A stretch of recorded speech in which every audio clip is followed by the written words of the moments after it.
আসসালামু আলাইকুম everyone, welcome back to my channel. চলে আসলাম নসিলা নিয়ে সুন্দর একটা রেসিপি বাচ্চাদের জন্য। এখন বাদামটাকে আমি ভালোভাবে ভেজে নিয়েছি। 500 গ্রাম বাদাম আছে এখানে। বাদামের খোসাটা উঠিয়ে নিলাম।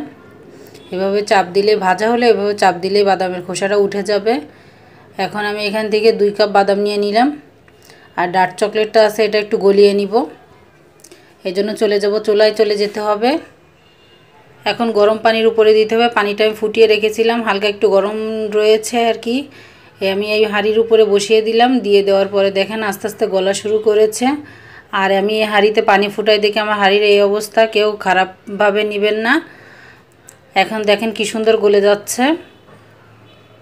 আর এইভাবে যদি ডার্ক চকলেট দিয়ে বানান, বাচ্চারা খেতে খুবই পছন্দ করবে।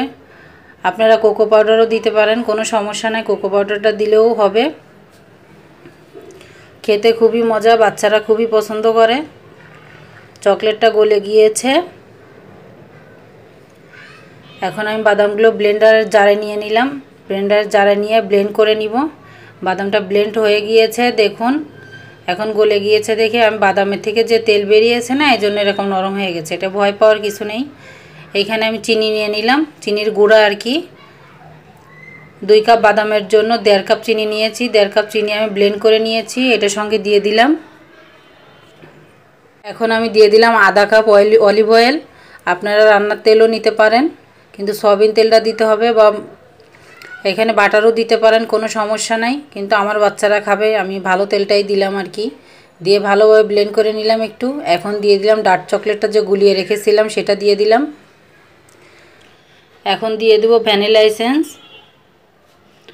ভ্যানিলা এসেন্স দিতে হবে 1 চা চামচের মতো।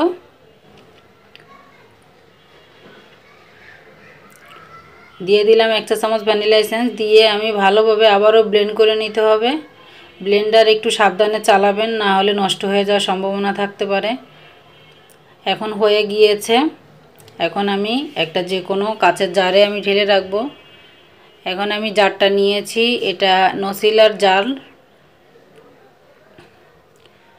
এটার ভিতর ভালোভাবে ঢেলে দিলাম।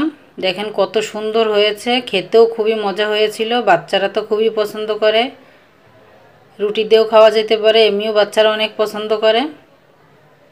কালারটা এসেছে কত সুন্দর। এটা নর্মাল ফ্রিজে রাখতে হবে, 1 মাসের জন্য সংরক্ষণ করা যাবে। আজকের মতো এখানেই বিদায় নিচ্ছি। আল্লাহ হাফেজ।